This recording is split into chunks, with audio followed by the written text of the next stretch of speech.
Hello, y'all. I just tried to make a video, right? But my brother buzzed in, so I'm having to redo the video.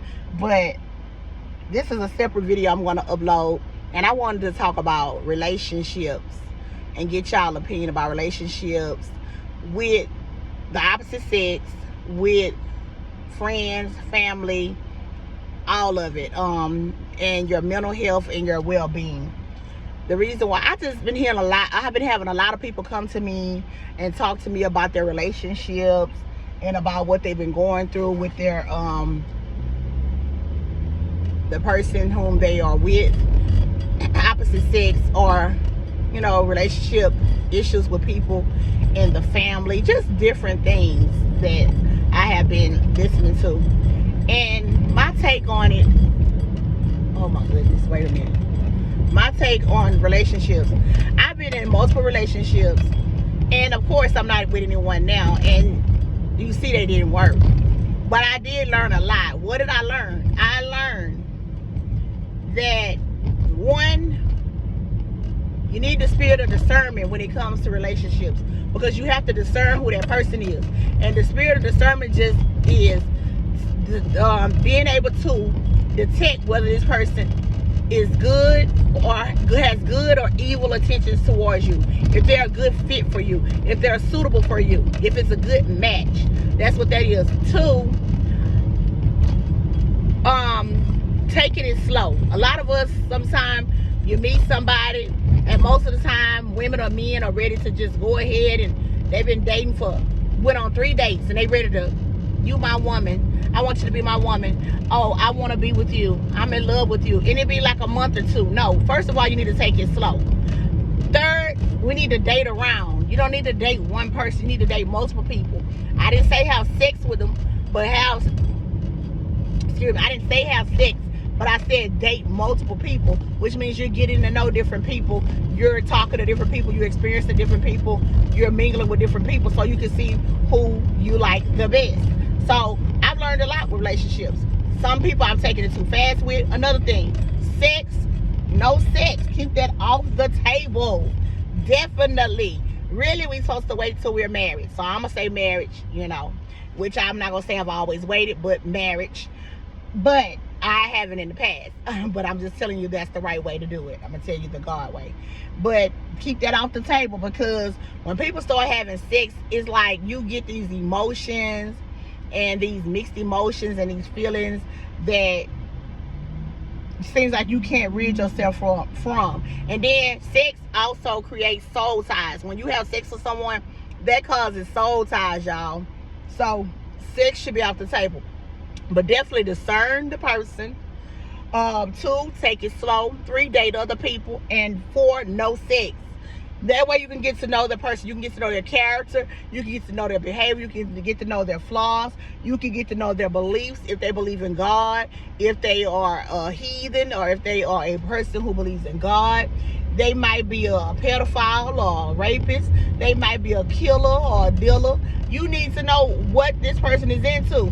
If they're a con artist, if they're a scammer or a shyster, if they are mean or ugly, nasty attitude, or if they're kind and compassionate and giving. You need to know these things. Like me, I'm a big giver, so I would want my mate to be a giver too, because that's one of my pet peeves that gets under my skin, when people are selfish or when people don't show compassion and kindness to others, because I know God has been kind and compassionate to us.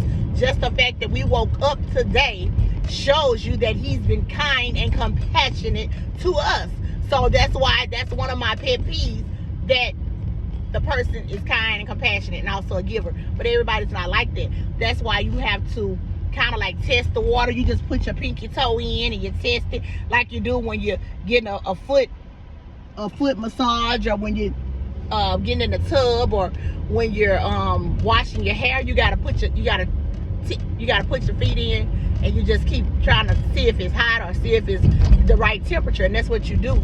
You testing things out. We're not jumping into anything. So, but what I've learned from my relationships, I've been through verbal abuse. I've been through physical abuse. I've been through all of that.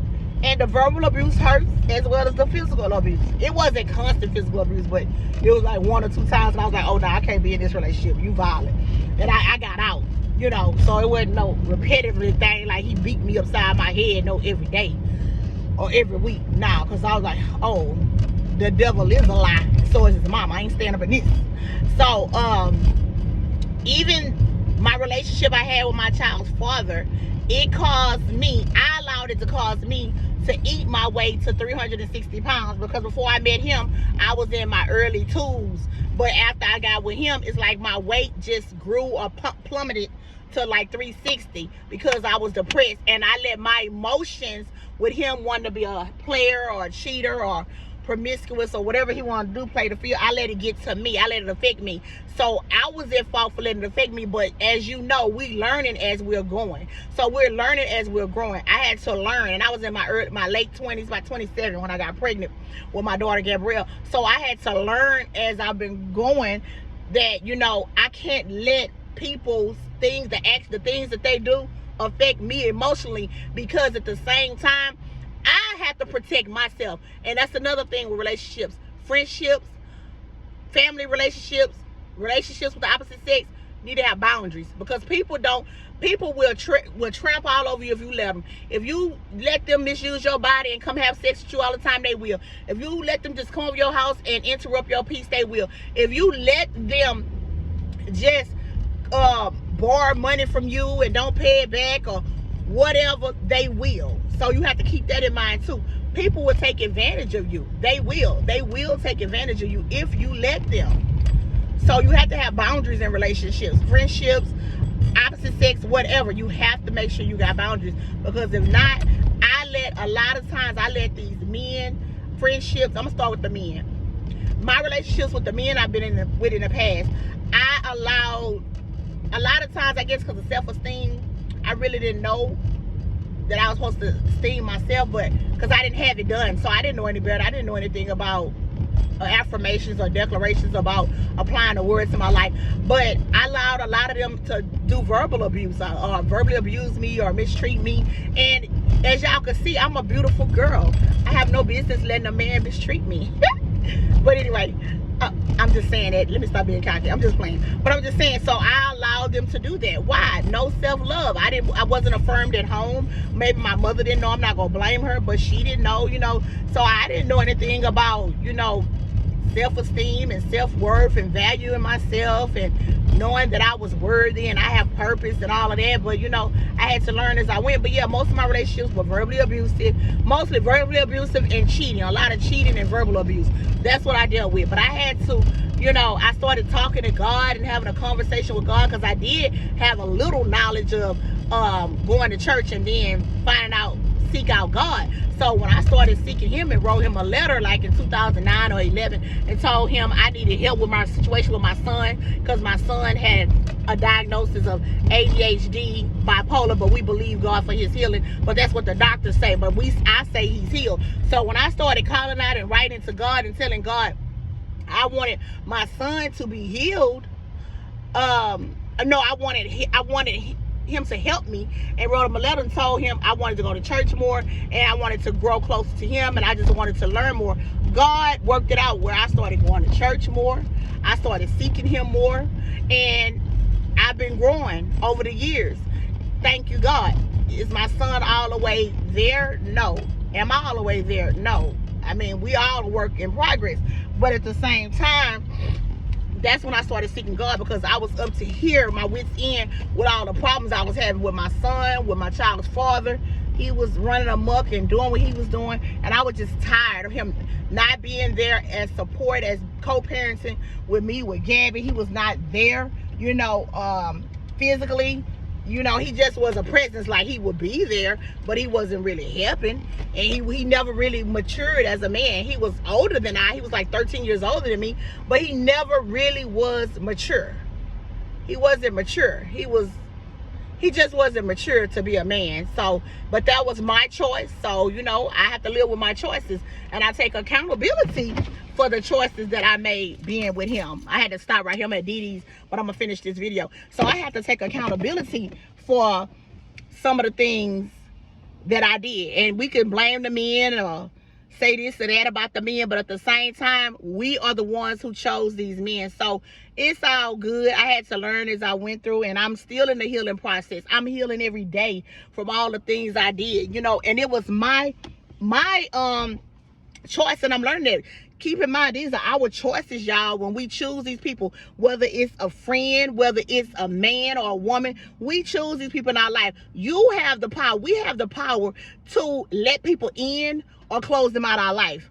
And when you let certain people in, like my friends say, and they say it's a meme on Facebook, if you let them slide, they think they can ice skate. So when you open up that door and they show you that one time, that friend or the man or the woman, if they show you that one time, I'm a cheater, or oh, he do that one slap, pow, and he said, baby, I'm sorry, like Ike and Tina. Or if that friend show you one time, she a liar, she messy, she drama, she don't pay you back, use you. They show you one time, and then you sit up there and let them back in. It's our fault, because we are to put up boundaries.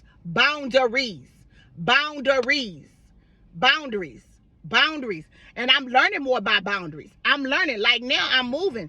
No, I don't want everybody at my house. This not no party spot. No, I don't want everybody at my house, because guess what? I got to protect my spirit. People say energy spirit. People say it's new age, whatever. I got to protect my spirit. I don't want everybody at my house, because some people are negative, and everybody don't have the same mindset with you. That's why they say, how can two walk together unless they agree? If a person don't have the same mindset and the same beliefs and thoughts as you, y'all cannot be on the same page. Whether it's a man, a woman, or the opposite sex, you cannot be on the same page. And I'm learning it. Some people you cannot be on the same page with. And I had to learn that in relationships. Me and my child's father were never on the same page. He used to ask me stuff like, why are you giving that to them? Or why are you giving that away? Or you just give to people. You always helping somebody. And then he even told me one time, you always paying your tithes. You ain't got to always pay your tithes. That was one thing he told me. The second thing he told me, you don't have to keep buying your son all them clothes. Wait a minute, this is my son. You don't tell me what to buy my son. This is my child. So that's what I knew then. He not compassionate. He not kind. So right there, how can two walk together unless they agree? We wasn't in agreement, because see, his mindset wasn't on giving. It wasn't on compassion. It wasn't on kindness. My child's father mindset was on taking, only taking and receiving. That's all his mindset was on. So you got to keep that in mind when you're dealing in relationships with the person. Do y'all have some of the same agreements? Do y'all walk on the same path? Do y'all agree with things and are y'all on one accord? The same with friends. You might have a friend over here who like the whore in the streets, she might like to twerk, she might like to drop it like it's hot. I dropped it like it's hot back in the day. She might like to drop it like it's hot, and I mean, she might like to do some things, you know, but you might be chill. You might like to go to the beach and read a book, read a poem, go by a waterfall, go to a park, go to some lectures, go to some poetry events, go salsa dancing, or go listen to some jazz. But then you got Bonquisha over here, baby, she trying to twerk some, work some. So you have to decide in a relationship what you're willing to put up with, what you're not willing to put up with.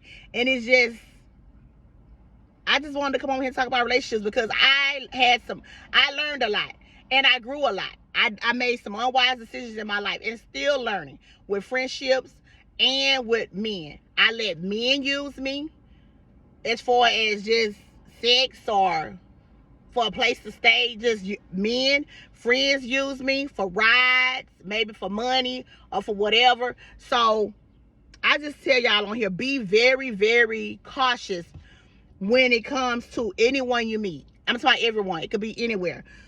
Always use precaution. Discern that person. Ask God, who is this person? Who are they? Discern them. And when they got certain character and behaviors that you don't agree with, back, fall back from them. Love them, fall back from them, but you know that they're not for you. Because I watch how people are in their giving and their kindness and their compassion. I ain't in a relationship with no man, so I ain't got to worry about that right now. But I even watch that too. How you treat me. Do you treat me like I treat you? You know, I look at that a lot with a lot of people I talk to. Do you treat me? And a lot of them don't. I can tell you that a lot of them don't. A lot of people don't treat me like I treat them. I just don't even say nothing. I just act like I don't even know. They probably think they getting over. No, they're not getting over, baby. They getting by. They don't treat me like I treat them. And I just sit back and I watch. And guess what? I put my boundaries up. Nope, I'm chilling at my house today. I'm watching videos. I'm reading my Bible. I'm watching YouTube. Or I'm going to do something for Tasha. I'm treating Tasha. So I just wanted to come on here today and talk a little bit about relationships and just tell y'all those are the things I wanted y'all to keep in mind when it comes to relationships. Number one, what I said, be discerning. Take it slow. Date many people. No sex. And just pray, be very prayerful and ask God about that discernment. Be very prayerful and ask him about that discernment. So you'll know who is for you and who's not. Because there's a lot of, baby, wolves in sheep clothing out here. And, baby, you can come across the wrong man and the wrong friend. And a lot of people have lost their lives because they're dating the wrong man or the wrong woman, whoever. Sorry, y'all, this is my hibiscus tea. So, you know, you don't want to be dating the wrong man or the wrong woman. You don't want to be linked up with the wrong friend. The wrong friend can get you killed. So, I just encourage y'all on here today, when you're engaging with people, discern that. And even for friendships, same thing. Use discernment. Take it slow. With your friend, you're not having sex. Use discernment. Take it slow. Be cautious. Be discerning. Look at their character. Look at their behavior. Ask God to reveal the person to you. And that's how you know you need to take the same precaution, except for the no sex with a friend, as you do with the opposite sex when you're dating. All right, y'all. Y'all have a blessed and prosperous day. In the comments, drop your thoughts. Tell me what you think. Please like and share, y'all. Share it with y'all family and friends. Y'all don't want to share it on Facebook or your social media site. Share it in somebody's inbox, please.